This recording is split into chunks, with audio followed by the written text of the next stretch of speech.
Hey everyone, welcome back to the Hashrate Happy Hour Podcast.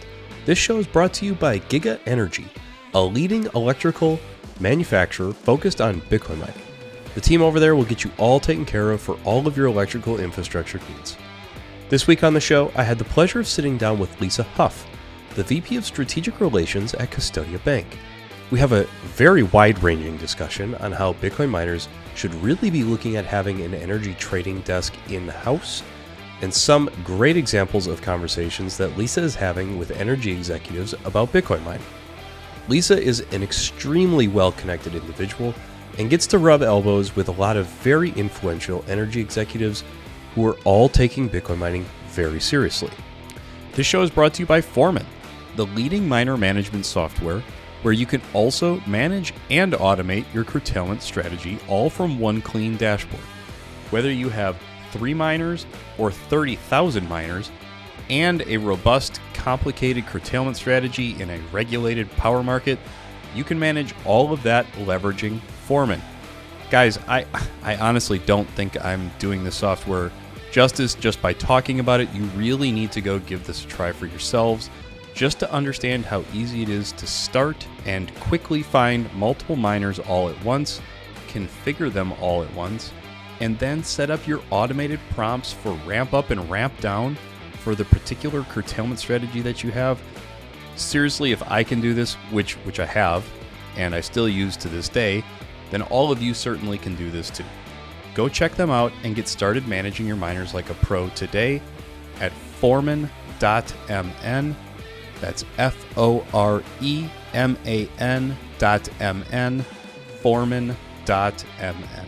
Today's podcast is brought to you by our sponsor, the Texas Blockchain Council, a Bitcoin-first nonprofit industry organization working to make Texas the jurisdiction of choice for Bitcoin mining and blockchain innovation. They will be hosting North America's premier policy conference for Bitcoin and the digital asset ecosystem on November 15th through 17th in Fort Worth, Texas. For more information, please visit their website at texasblockchaincouncil.org.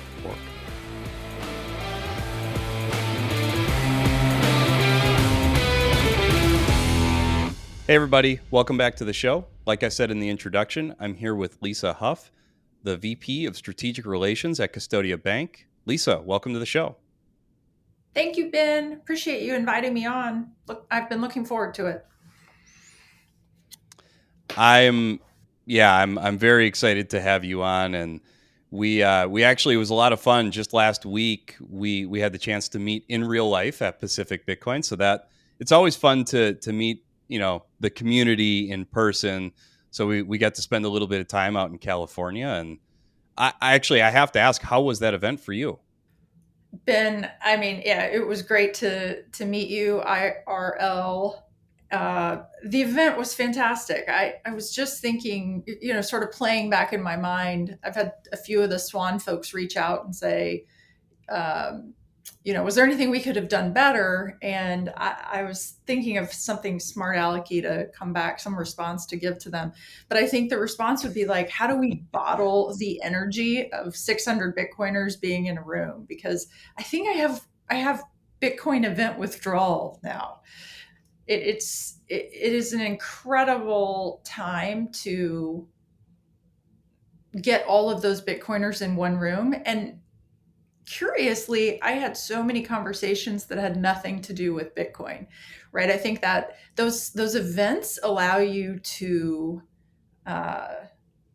just filter all of the garbage, maybe conversation that you'd have with somebody at another type of a conference, right? Where you're trying to figure out who they are, what they do, where their values are, right? I feel like when we meet folks, we're really looking for a spot of value alignment. And, when you're a Bitcoiner, it simplifies all of that. You Absolutely. know where you stand on so many subjects. So it simplifies things in that, we are all believers in sound money. And we know that Bitcoin and Bitcoin mining specifically really will fuel the energy revolution. I am in no way a climate zealot. I am absolutely against greenwashing and I believe in free markets, as you know. I mean, my background, I was in the energy business and traded natural gas. So Yeah. the prevalence of Bitcoin emerging as an incentive-free way for us to really drive innovation and for us to drive innovation here in the United States, just it's something that I'm deeply connected to. So to get back to what I said, like bottling the energy of having all of these collaborative people in one room would be really pretty special. So thanks for having me. I really appreciate it. Absolutely. I couldn't agree more. I also have a little bit of like post festival, because it was, theirs was the Pacific Bitcoin Festival. So it's post festival, withdrawals, and just really loving the energy and the atmosphere. And you had a chance, and I had the pleasure of being able to listen in on a couple of the panels that you moderated, emceed. Maybe just quick touch on, the first one that I got to see, which was, around Bitcoin mining, demand response. How did all that go? Yeah, I mean, again, subjects that I'm hugely interested in. My work in Bitcoin uh, really grew from my interest in negating the negative narratives within our space.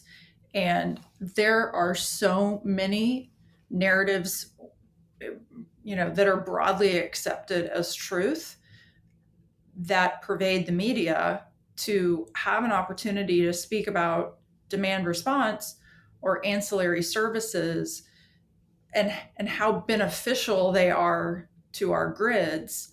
I think it's a hugely important topic. It's obviously it drives revenue for the mining companies, but something that I talk about frequently. I think that Bitcoin mining and the ability for a miner to shut down and send power back to a grid is really option value at its root, because it gives the grid the right but not the obligation to draw a commodity, Yeah.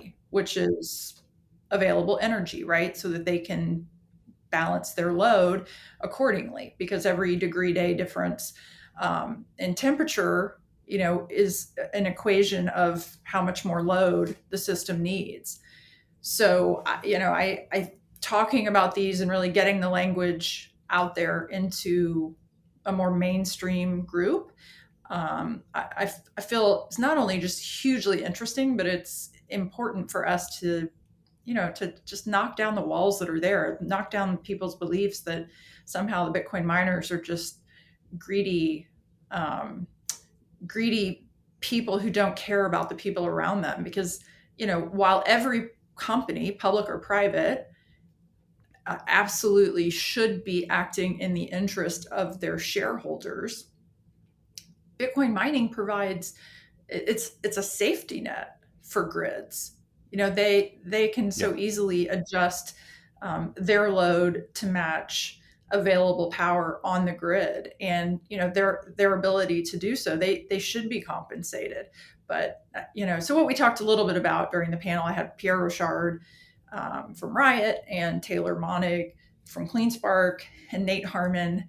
I forget what's his name, Bit Ocean, I think. They're doing a project. Nathaniel.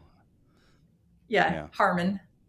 Yeah, they're doing a project where Yeah. they're utilizing the difference between really cold water at the bottom of the ocean and warmer water at the surface, and then taking the energy somehow. I'm not great at understanding this, but basically mining offshore on rigs, Yeah. which I actually do know something like a little smidge about, because I've talked to some of the producers that are out in the Gulf of Mexico. So anyway, we talked about those ancillary services, and Pierre did a really good job of explaining, kind of what I just said to you, why they're so beneficial for really every Texan, right? There riots in Texas, they they're connected to ERCOT. There's two areas in Texas. ERCOT is the biggest power grid. There's a smaller one, but it gives ERCOT so much flexibility in a free market environment. And if I can just like go on a tangent for a second, I can give you really like why I think that please. Why I think this is important to Texas, why these operations are important to Texas. So I want to just compare and contrast what an alternative would be to put more power onto the grid. And I'll give you a real life example in Texas. So Berkshire Hathaway Energy in 2021 proposed that they build 10 peaker plants within Texas to supply, energy during peak times, right? So they rode in on their white horse after Winter Storm Uri and after people lost their lives, which was horrible, right? But they like rode in on this white horse and said, "Oh, we have the answer. We'll build these peaker plants." Well, okay, let's look at the economics of those peaker plants. So they were talking about spending $10 billion, and that $10 billion investment would ensure them a guaranteed rate of return, which was, I think, like 8% or 9% on their investment. Okay, so fine. Where does that 8 or 9% come from? Well, first of all, there's two problems with that, because here in Texas, we believe in the markets to drive pricing. And, so somebody saying basically your power gets to be priced at X or Y is antithetical to a free market. And the really critical thing is that they want to charge the people actually using the power to pay for that rate of return to Berkshire Energy comes from the ratepayer. Right. So as an individual, I would see a surcharge on my bill for like $2 a month or something, $3 a month. A business like the nail salon down the street from my house, right? They'd see like $10 or $20. I forget what it was. There is a fixed number and you can look it up. Right. And then on a bigger scale, an industrial user would see a charge of like $200 a month. So in essence, it's a cost that's passed along to the ratepayer so that they can put, I think these plants were 50 megawatt plants, so that they can put 10 50 megawatt plants onto the grid. Well, that isn't exactly Berkshire Hathaway riding in on a white horse. Yes, they're willing to coordinate economic dollars and allow that project to, be a part of their portfolio, but they're really just robbing ratepayers. That's an unnecessary action. So compare and contrast again. Okay, so let's just go to Riot, right? So Riot, big Bitcoin miner, they mine on grid, on ERCOT. Their plant in Rockdale, Texas, just somewhat outside of Austin. I think it's about 500 megawatts. Let's just call it 500.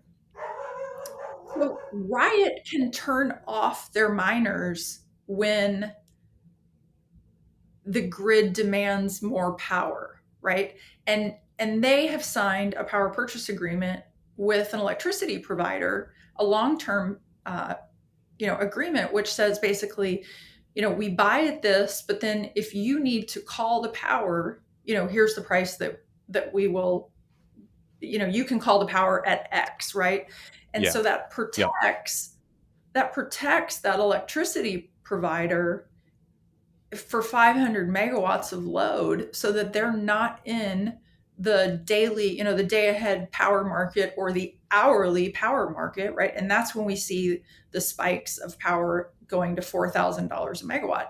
And, again, hearkening back to my days on the trading floor, I sat next to our power traders, our East Coast power traders. We had the East Coast gas and power guys together. There's a lot that happens in those markets. There's been a lot of investigation. Is it manipulated? Why do the prices go so high? Okay, kind of setting all that aside or keeping it in the back of your mind. I mean, anyone that's influencing a price in a market is affecting the ability of the free market to operate. And so for Riot, they have an agreement with the grid that they can essentially make that power available to the grid. Now, so let's go back to the peaker plant. That peaker plant is being paid for, it's like I'm paying insurance, right? It's like I'm paying insurance on my bill so that I always have power, that $2 fee for Lisa. It's like if you have catastrophe insurance or flood insurance, right? Like that's how I think about it. It's just this tax that we're all used to that we do in Texas because we might have a flood. Okay. But if those peaker plants put 500 megawatts on the grid and the Riot facility can contribute 500 megawatts back on the grid, which is actually better, right? Better. Like first of all, Riot is fast. Oh, yeah. Yeah. Offer on in, a matter of minutes. They can communicate directly with the grid operator. And there's no ratepayer fee that's involved. So it's not costing Lisa or the nail salon or the Coca-Cola bottling plant that's down the street anything for Riot to operate. Riot is operating for Riot's shareholders, right? They have gone into the capital markets to coordinate economic activity, to create infrastructure and create hundreds of jobs that benefit Texas in a free market environment. So, people always say, oh, Warren Buffett, he hates Bitcoin. Well, yeah, for a multitude of reasons, he doesn't like Bitcoin. He's trying to come in here on a white horse and build peaker plants, which, occupy a chunk of their capital and give them a guaranteed rate of return, which the Bitcoin miners are a direct competitor to that business model. Yeah, absolutely. And Lisa, I really appreciate what you just mapped out for everybody. And I think what I end up doing a lot of the times on the show and some of my guests were so in this and into the demand response world that we don't actually take the time to kind of pull back and take a look at like what the benefit is to the community maybe at large. And so what you mapped out is really, really powerful and a fantastic like walk through this where who wants to ultimately pay for the reserve electricity that's on the grid system? Do the everyday citizens want to have a tax on their power bill essentially to cover the peaker plant build outs or operations? Or would you rather have a for-profit Bitcoin mining company that can ramp up and ramp down at the snap of a finger, make a little bit of money to also provide you that service, and then you don't have a tax on your electric bill? Yeah, it's a phenomenal walkthrough. So I really appreciate that. To maybe bring you back to the panel, one of the things I was shocked was that we didn't hear any of them say that they have like a trading desk or some type of power trading desk at the company. Were you surprised by that?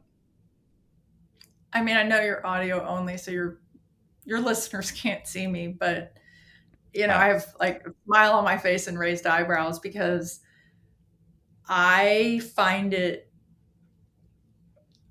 perilous and curious that especially the large public miners have not yet set up commodity trading desks.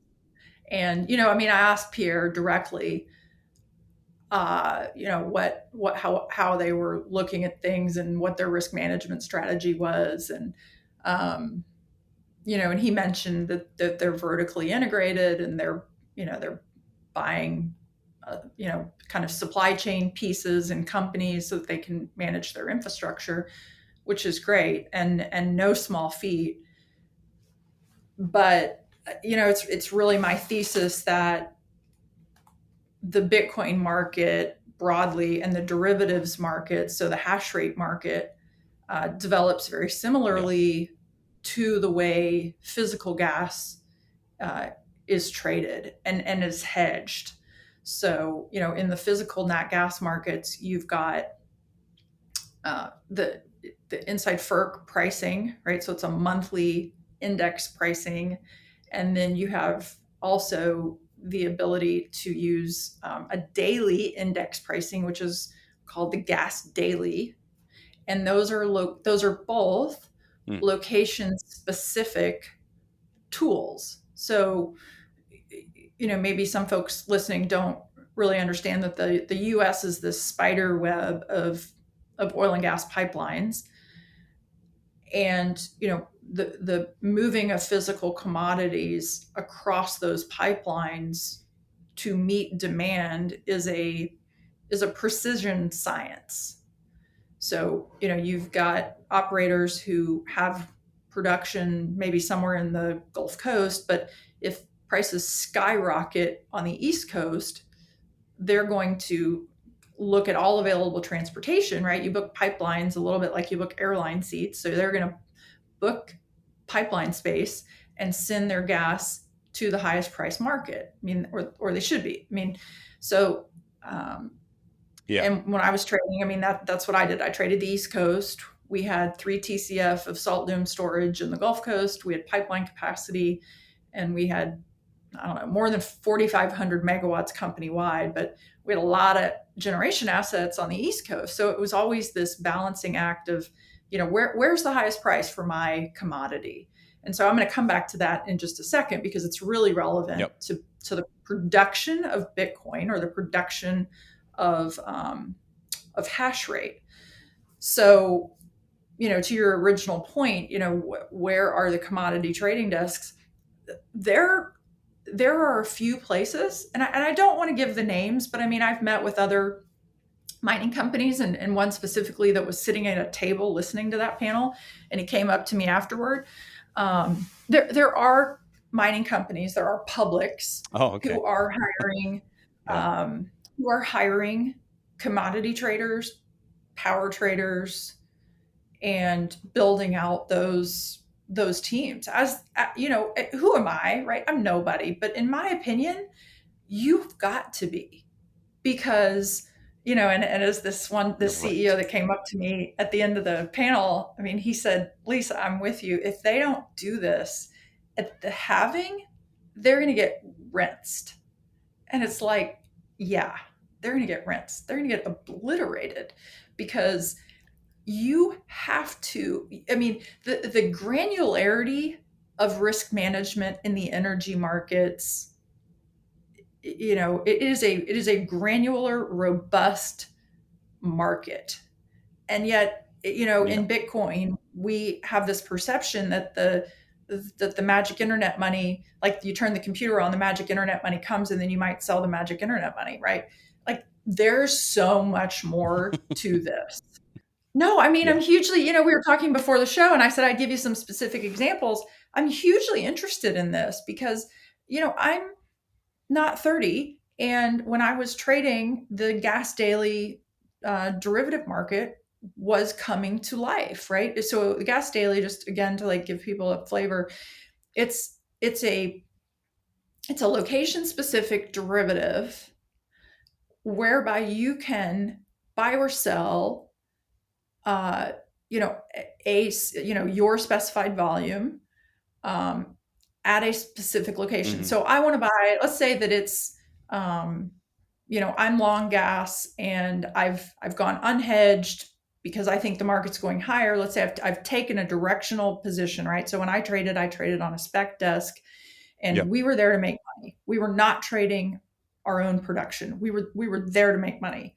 Right. So we formed a thesis, we took positions, and, so maybe you're long going into the month, but then you get 10 days into the month and you decide, this market feels a little soft. I think I'm going to exit this position, or maybe I'm going to go short this position.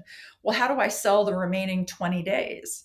Well, that's when the gas daily market, is appropriate, because it allows you to basically get a price, if you want, for that remaining position that you have. So you can exit your position mid-month. All that to say that, the hash market should develop in the same way. If my thesis holds, it will develop in the same way. And, the folks that I've learned a lot from, and then have just, who I think are just knocking it out of the park, or Luxor, right? Matt Williams at Luxor. If you have not had him on your show, he should Yes, be absolutely one of your next guests. I think he is one of the smartest people in this market. And, they have taken great strides to make these products available. And so, for anybody listening, like, you may not understand why this could be a useful tool, but what your listeners probably are aware of is that it's really hard for Bitcoin miners to get financing, right? So it's expensive for them to get financing. right. But, Right. using one of Luxor's, they've got two different tools, which I'm not going to go into because I will inevitably screw it up, but they have two products, and it would allow a miner to sell their production, right? Their hash forward and collect cash today.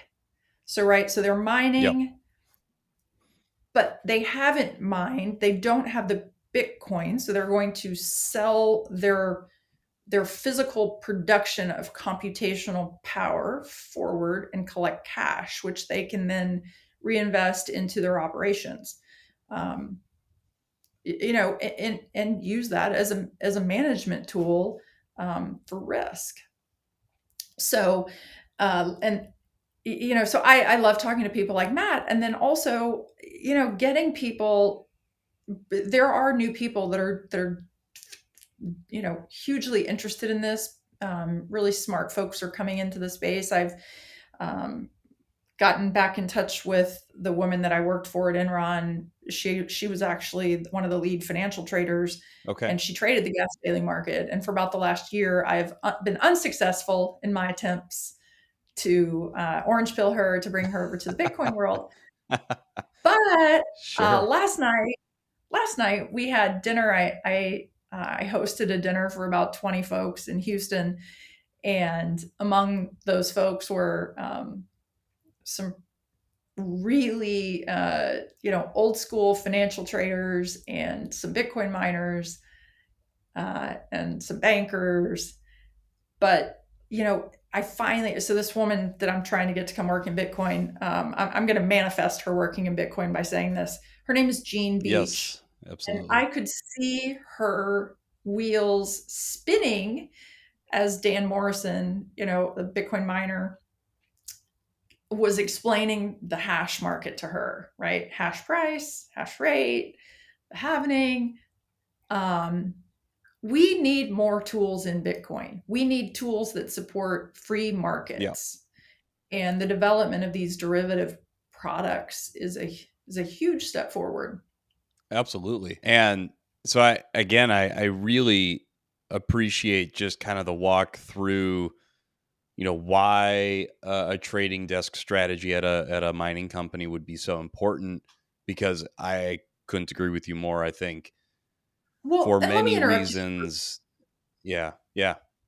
So sorry. Let me tie this up a little bit better. So Jean was at Enron, I think through the end. Maybe she left slightly before the end, but she ended up going to Tyson Foods. And so at the time, Tyson had no commodity trading desk. Tyson Foods, like, they're the largest protein producer in the world. Right. Okay. So think about the commodity exposure that they have. Right. It's huge. Right. Every commodity, they have a commodity exposure coming out their wazoo. So Jean leaves Enron, goes to Tyson, builds and leads a commodity trading desk for this enormous organization. For me, I look at these miners who are now operating without a commodity trading desk, and I'm like, oh my gosh, this is like back to when Jean went to Tyson. And, you're looking around and you're going, God, we have exposure. When she went to Tyson, it's like we have exposure to, not only energy, but grains and, corn and all of these other things. To me, looking at those miners and knowing that, some, most, many have not yet set those up, it's like, oh God, that's okay. Well, it's where we are in the development cycle, but they need to, come on, guys, let's, I think in Bitcoin, we all get really excited that we figured out the magic of Bitcoin, and we see it from, the philosophical lens. We see it as, a way for us to really effectively not only dispatch power, but also incentivize renewable generation, and we can talk about that. There's some really cool stuff happening on that aspect, but we are not the smartest people in the room, right? We are not. We have got to look at the sophisticated energy markets that are around us and really figure out the correlation, really figure out how to bring that into our world. Because, people in the Bitcoin space will dislike me for saying this perhaps, but, the future of the energy business is the energy business. And the future of the Bitcoin mining business is the energy business. I couldn't agree with that more, Lisa. I think that will surface more and more. It already is. And some of the discussions that I'm having, that focus is coming more and more into the discussion and part of the picture. I actually have to back you up to Gene. You mentioned that you're kind of manifesting like the orange pilling and getting her into the industry. Could you maybe share like what is the hesitancy right now? I love hearing what makes people hesitant about it, because I think that is how we learn and like maybe help with the narrative around it. So what is giving her pause? I think the mainstream media has done such an effective job of convincing us all that Bitcoin is a fad, it's a scam, it's a huge user of energy, right? They have successfully, whether or not it is, has origins at the state level or not, they have effectively communicated those narratives. And it's simply giving people the information to understand the difference. And so I'm going to pause on Gene just for a second, and I'm going to give you another specific example of a conversation that I've had recently. And I'm not going to use the gentleman's name, but he was the chairman of one of the largest retail electric providers in Texas. Okay. So been in the energy business his entire life. He was I think a gas trader very early on. Went to Harvard, this very intellectually bright, operationally bright gentleman. Sure. And we're having dinner, and people ask me, what do you do? And I always hesitate to answer, right? So you tell somebody you work in Bitcoin, it's like, oh Lord. Although now I work for Custodia Bank, and so it's a little bit easier to say, I work for Custodia Bank, right? Their eyes don't roll when it's got the word bank after it. So I'm having dinner, and I said, well, and this is before I joined Custodia. So I said, well, I work in Bitcoin. And he's like, oh, Bitcoin, all right, well, you're here. Tell me about Bitcoin. What do I not know about Bitcoin? And I said, well, I'm going to put it in your terms, right? So you were the chairman of this gigantic retail electric provider, and your mission was to safely, cost effectively serve consumers and provide reliable power so that they have safety and security in their lives and their businesses, right? Yeah. He says, yes, exactly, right. Okay, so what if I told you that there's a company that is setting up, power infrastructure in communities in Africa to bring power to people that otherwise wouldn't have it. And the capital construction of the project is all possible only through Bitcoin mining, right? It's only possible because there's Gridless, who is, Okay. setting up Yep. operations in a very sensitive manner so that, yes, they're going to use energy to run their mining facility, but it's allowing for infrastructure to provide power to folks who still gather wood to heat water, right? If they heat water at all. I mean, I use that example because I was recently in Tanzania and staying with a family, and Okay. in order to bathe at night, they had this gigantic tank of water outside their house, and to bathe, the women would go and they'd carry these huge bundles of wood every day over to the house, and they'd light a fire, and the fire would burn, and after about an hour everybody would like take a quick 3-minute rinse Jeez. off. And they had no power in their houses. I mean, like, it is 2023. Can we quit arguing about Bitcoin being for the terrorists? It is effing Right. not, it is electrifying Right. people's homes all over the world. It has the potential to do it all over the world. It's doing it in Africa. It's providing a safety net in Texas. That's what we need to see it for. So that's the example that I gave this gentleman, was the gridless operation. And I pulled up the pictures and I showed him, and his reaction was this. And Yeah. it was a priceless facial expression. He looked at me so sincerely and said, "Is that what this is all about?" And I'm like, yes. Right. And I Yep. went through the peaker plant example with Yes. him, which he was Yeah. very aware of. But it's helping people reframe, why are we in Bitcoin? Why is this important for humanity? And I have a whole bunch of other reasons why I think it's important, and I'm sure you do too, and the Bitcoiners do. I think it's important. I think onshore energy production is the key to national security, and I think Bitcoin is wrapped into that. I think that safe money is, sound money is safe money. I think sound money is the key to our national relevance. So that's so yes, bringing Jean in. I mean, she's a very technical person to help these markets develop, which will really benefit the mining community.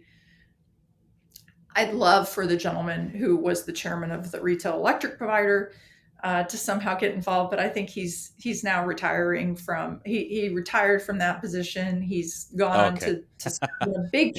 He's serving in a big position in our local Houston community, but I think he's finally retiring, and he and his wife are, going to play golf or whatever it is that they like to do, but.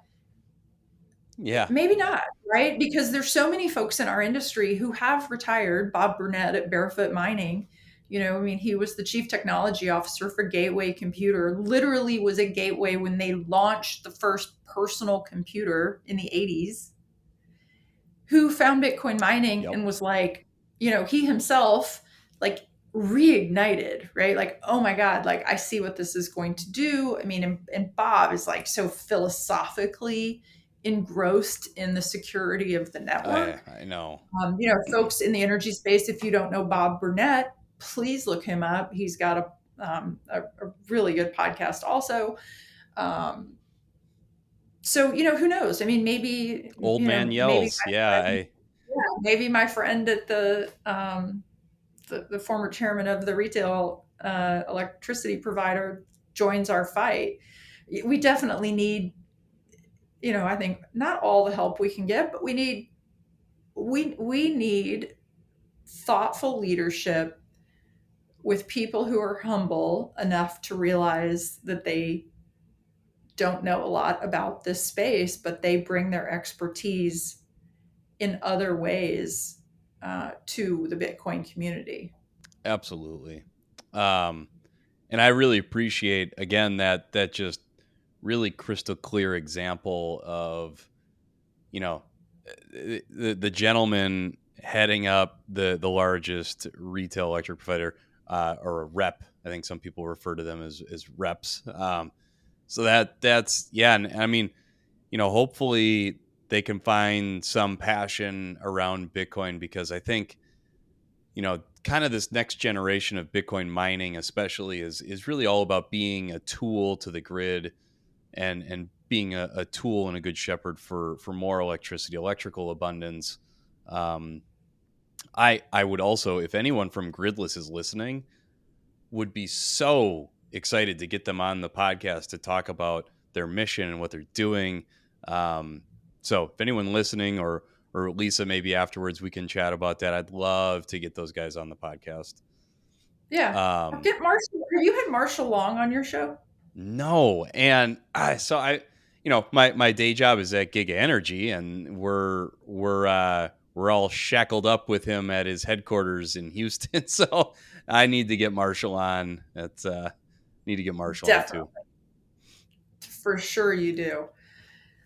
I mean, I can, I think that I hope that the concrete examples are helpful. I know that in past conversations, they, it something concrete to hang on to, why Bitcoin mining is really a viable tool Yes. for an energy company. Again, like every company that has shareholder responsibility should be using, every energy company should be investigating, if not using, Bitcoin mining as an accretive tool to improve their operations. And so I'll give you another concrete example of a situation that's Yeah. actually transpired over like the last couple of years. So there's a big power generation company, that's provides power all over the U.S. They're one of their head guys lives here in Houston, and he's an old friend, and our kids went to preschool together. And I had a conversation with him maybe 2 years ago, maybe 3 years ago. I don't even remember. Time is like marching by. And I said, gosh, I know. you make all this power. Have you considered Bitcoin mining? And he said to me, no, there's no way that our stakeholders would go for that. Like, we are a very conservative company. We we got it all buttoned up. Okay. So we continue these conversations, and I invite him to gatherings and keep in touch with he and a couple of guys on their team. And Yeah. like, come join the party, more the merrier, right? Come to the Houston Bitcoin meetup. Well, I saw two of his executives in Austin. They came to the Unchained, Bitcoin Commons South by Southwest Bitcoin takeover Yes. Yep. event, like February or March. And one of the guys comes up behind me and he taps me on the shoulder and he goes, "Hey." And I'm so taken aback, right? Here these guys are, and I've met with them in their, beautiful offices in downtown Houston. And I'm looking at them like, wow, this is incredible. Like, now I'm in the Bitcoin Commons and they're standing right in front of me. Oh my gosh, what are you guys working on? What are you doing? This is huge. I'm delighted you're here. What's going on? And he goes, we're Yeah. guess who's met with ERCOT about, mining Bitcoin to the tune of like, I can't remember if it was like 700 megawatts. So why would they do that is probably, if you're not hugely familiar with the economics of these projects, which I'm no expert, but essentially a non-zero portion of the time, this generator pays to have excess power taken from them because there isn't Wow. ample supply to take it. And so, ample demand Yeah. to absorb it. So that supply they pay to have taken from them. So let's think about Apple. I always use Apple. What percentage of the time does Apple pay a user to take a cell phone because they have extra? The answer is zero. But Right. yet we have people with billions of dollars of infrastructure who make a product and they pay someone else to take it a non-zero % of the time.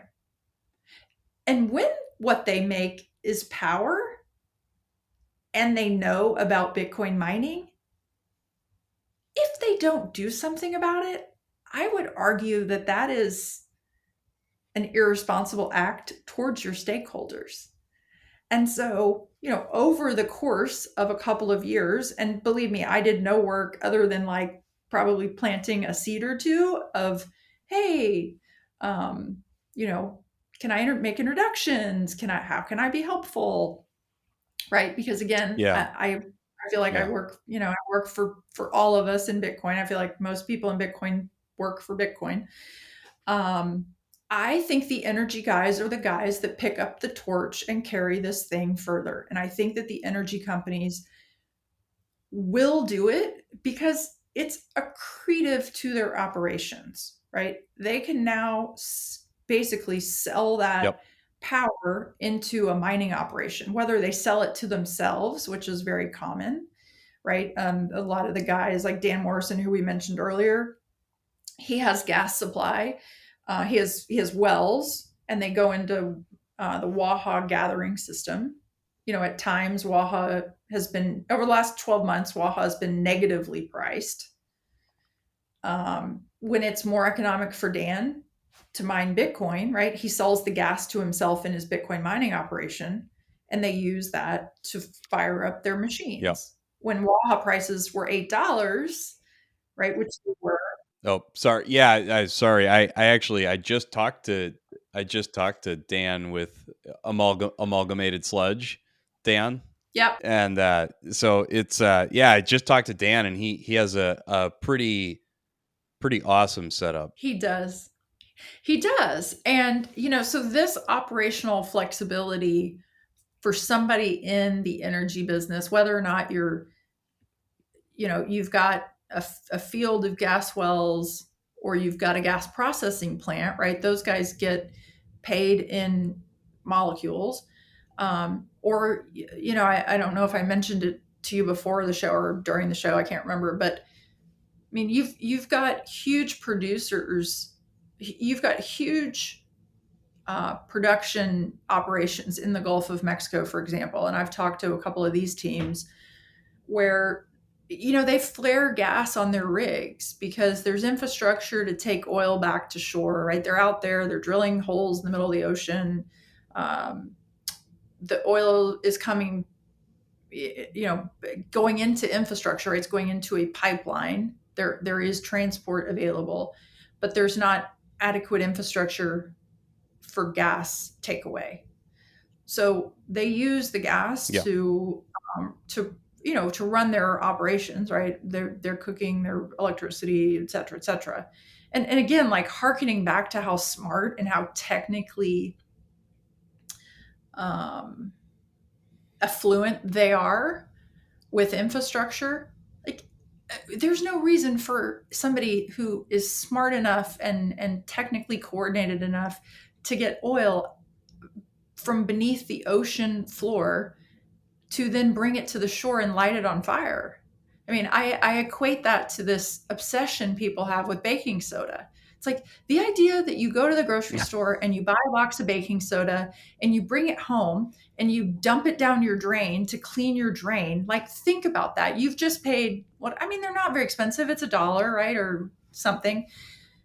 That's like a socialized norm of an idea. Well, people, like, there are other ways to clean your drain. First of all, you can just use vinegar and water. You can use ice cubes.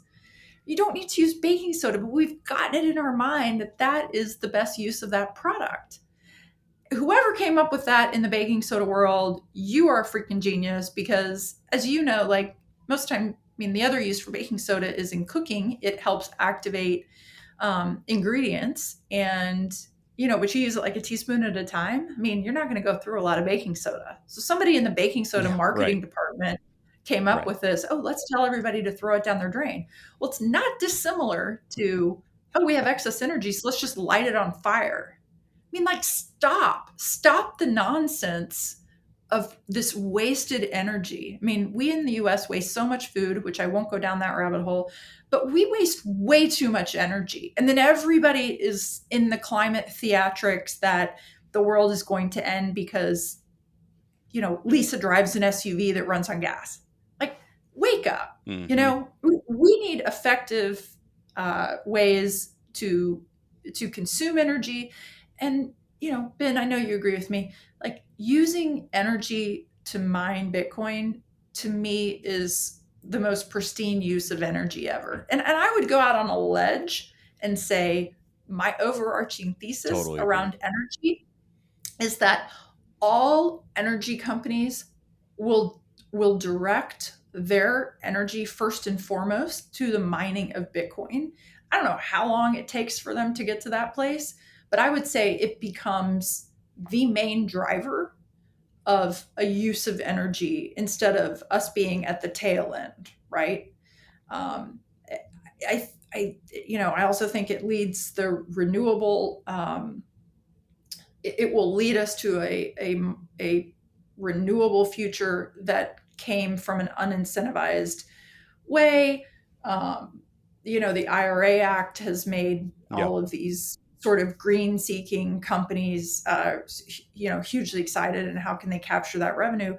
But again, like, that's not a free market, right? The government gave people a handout, and it is enhancing this climate crisis. Which, okay, fine. Setting all that aside, like, let's just work over here on Bitcoin where it can be profitable for energy companies. It leads to sustainable energy production. It fortifies grids. It electrifies communities for women so they don't have to carry wood to heat water or cook.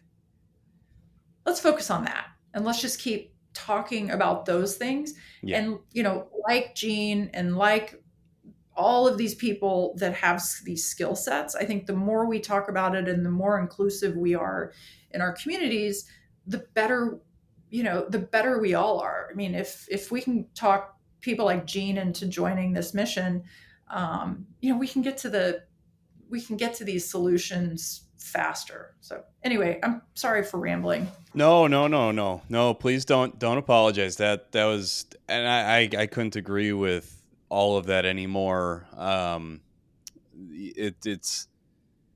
I think it's going to be Bitcoin mining and Bitcoin is going to be so wildly important to kind of all the things the climate activists are hoping for. So I think all of it together is going to be really exciting to watch. And I think it's really going to propel Bitcoin as an asset just to becoming more and more important for all of us. So I couldn't agree more. And maybe just Lisa, to keep a tab on the time, I wanted to just kind of ask you, I would love for your take on, like, what do you think the energy market 2, 5, 10 years looks like? Like, if you were to paint a picture of the energy market, and that's a very broad market, but if you were to paint that picture 2, 5, 10 years from now, how would that look? I don't think it looks vastly different than it does today. I don't even think we make a dent in this greenification effort. I think that it takes us, I forget the statistic. I was at a luncheon. There's a great gathering of folks. Actually, y'all should know about this because you're in Houston. The Giga guys are in Houston. At the Houston Petroleum Club once a month, the Houston Producers Forum meets for lunch. And it's a lot of the energy executives, and it's a place where people still wear a tie. So it's, unusual if you're a Bitcoiner to be in a crowd of guys that all have on ties. Yeah. So I heard Greg Hill, who is the COO of Hess, speak. And he I think his presentation is on the Hess website. I haven't looked it up, but somebody else told me that they typically post their presentations. And I forget what his statistic was, but it was like, even if we had these huge monumental, if we took these huge monumental steps, it would still take us 100 years to to eliminate carbon, the use of carbon Yeah. For electrification, or for, to make things go, right? To make cars run, or to make, all of our electricity, when I flip on my light, to know that it's 100% green. I just don't see it making a dent when I don't see how these efforts make a dent when climate is a global thing, right? Like, we can't just purify the water in the Gulf of Mexico and call it good, right? If we're going to clean up the oceans, like, Yeah. you got to clean up the oceans. So it's the same with, Right. and anything that gets emitted into our world. You've got China, who's building something like one coal plant a day. I don't know exactly what the number is, but it's not like none. It's a big number. And so then it gets into the whole, well, are we supposed to tell China they can't build coal plants? Like, that's where they are in their energy usage, their evolution of their energy systems. They're building coal plants, and maybe they're building renewable plants as well, but coal is abundant to them, and it's allowing them to, again, electrify communities that have not had electricity. It's allowing them to build manufacturing that didn't exist prior to the availability of the power. And so I support people's efforts. I support the, let's go figure out hydrogen, and let's go figure out, all these far off concepts of, but I don't support the US government giving away money so that these people who formerly worked, maybe for Exxon, now are going to work for a green hydrogen company. I just don't support that effort. If I wanted to support a green hydrogen company, I would invest in one. I don't want the government to direct my funds to specific, charities of choice, which I would call a green hydrogen. I believe in free markets. I'm going to go back to that. I believe in free markets. I believe in the coordination of capital. I believe in the capital market system in the US. I think it's the strongest capital market system in the world. And yeah. So thank you, Lisa. I appreciate that. It's I what I really like to hear is, people like yourself and other, industry experts, people in the industries, what their take on, what the future could look like. Cause I think you guys are kind of in the trench on all that. And it's always interesting to see, what the future kind of looks like from your perspective. So I appreciate that a lot. As we kind of wrap things up, Lisa, I want to make sure that, I'm leaving room for, a handoff. I'd love for you to direct the audience to, either it's social media, or how could they get in touch with you or Custodia Bank if they want. I'd love for you to leave a handoff at the end here. Yeah, no, thank you. I really appreciate that.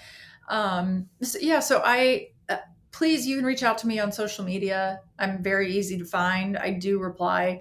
I used to reply to all messages. I now reply to most messages, simply because I have a lot of responsibility at Custodia, and I need to focus my efforts there. We're in it's very busy at Custodia. We are live, and we're not offering banking services in every state, but I think as of last week, it's like 28 states that we have some services. So we've basically got three things that we do at Custodia Bank, and we hope to be able to offer them throughout the U.S. As I mentioned, we don't at this time, and this is not financial advice. I'm just merely going to tell you how we serve the Bitcoin community. So we have deposit accounts, so traditional banking accounts. We have a money market fund, which is a government backed. It's 99.5% government T-bills and other government instruments. And people may not actually realize why could be a valuable service to a startup in the Bitcoin ecosystem. The main reason is because many of those companies, are having challenges getting traditional deposit accounts, but on the money market front, they just frankly don't meet the minimum required. So I think I heard someone mention to me recently that they went to JP Morgan. JP Morgan turned them down for an account, but like the minimum deposit into their money market was like $50 million, right? So typically a Bitcoin Oh startup my is gosh. not going to be able to meet that minimum. So we have, no minimum, although we're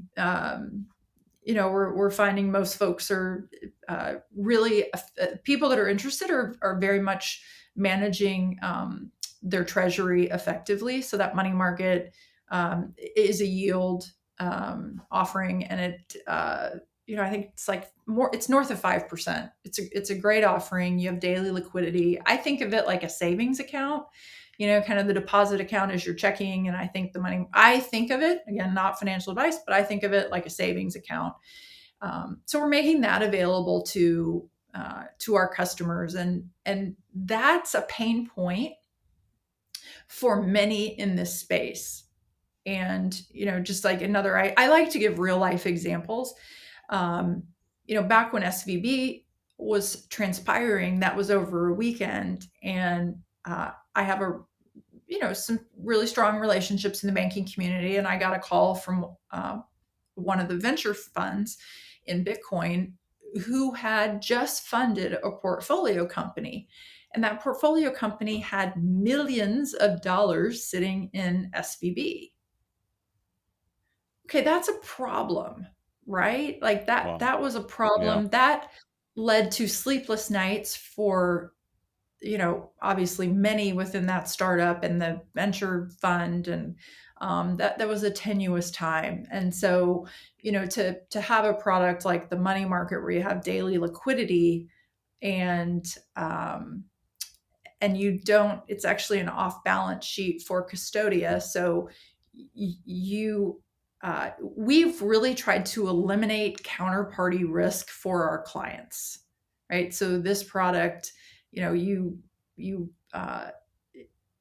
are eliminating the Custodia counterparty risk. We're working with an asset manager that's a non-lending, larger than $1 trillion asset manager, very recognizable name. So deposit accounts, money market, and then we have Bitcoin custody. And I think our custody, it's not yet live at all, but hopefully by the end of October, it'll be live in certain states. We offer segregated custody accounts whereby you can see your Bitcoin balance on chain. And because Custodia cool. is chartered. Very cool. Yeah. So Custodia is chartered in Wyoming. We have a speedy charter, the Special Purpose Depository Institution Charter. The protections within that charter was designed to serve digital asset companies and Bitcoin companies. And specifically related to custody, you have bailment. And what bailment says is that those assets on deposit with Custodia, so your Bitcoin on deposit with Custodia, is actually still yours. The ownership has not changed from yours to ours when we take custody. So that's a similar situation to a valet when you valet park your car. Okay. Now, why that's different is because in what we're used to in the Bitcoin community, if we have Bitcoin in custody with, not to pick on Coinbase, I think they have done remarkable things for our space. But if Coinbase were to go bankrupt, the person with Bitcoin on deposit would become a creditor, right? So you'd be placed on a creditor list, and hopefully you'd get back, some portion, hopefully all, but I mean, maybe you're only going to get back 90% or 80% or whatever the number is. And you'd get it back in fiat versus in Bitcoin. So with bailment, bailment is the assets are always yours, even when they're in our custody. And that is a huge game changer for folks that are, holding large amounts of Bitcoin. And certainly if you're a Bitcoin miner or if you're an energy company and you've gone to all this work to coordinate economic activity and coordinate technical ingenuity and people, you want to make sure that the ownership of the asset that you create remains yours. So I love what we're doing. I get to spend a lot of time talking to energy companies and talking to miners and hearing from startups, and we aim to serve this community. We obviously can bank any company, it's specific to the United States, and we're not open in every state, but we don't have to just bank Bitcoin companies, but those are really the clients that I serve. So thank you for letting me say all of that. Long way to say. You can reach me on LinkedIn. Yeah. My contact info is there. My email is on LinkedIn. You can email me. One of the things that I really love doing the most is inviting people that are, you're kind of on the fringe and you're looking in, and maybe you want to work in Bitcoin, or maybe you're an energy company and you want to sit down and have a conversation. Please reach out to me. I absolutely always make time for, it may just be a 15-minute conversation, but we'll have a great 15-minute conversation. And, if you need more time, we'll figure it out. But I think the more people that bring their enthusiasm and their knowledge from other sectors that can be applied here, I think the more people that bring that to this space, we all benefit. Yeah, I couldn't agree more. And thank you, Lisa. I will link to everything in the show notes so that everyone can find you, Custodia. Thank you so much for taking time to have this conversation. We, unfortunately, I had to cut this one short. So I think we'll probably be due for a follow-up, because there are some things that I think would be really fun to get into even a little bit deeper. So Lisa, thank you so much for your time today, and you take care. Thanks, Ben.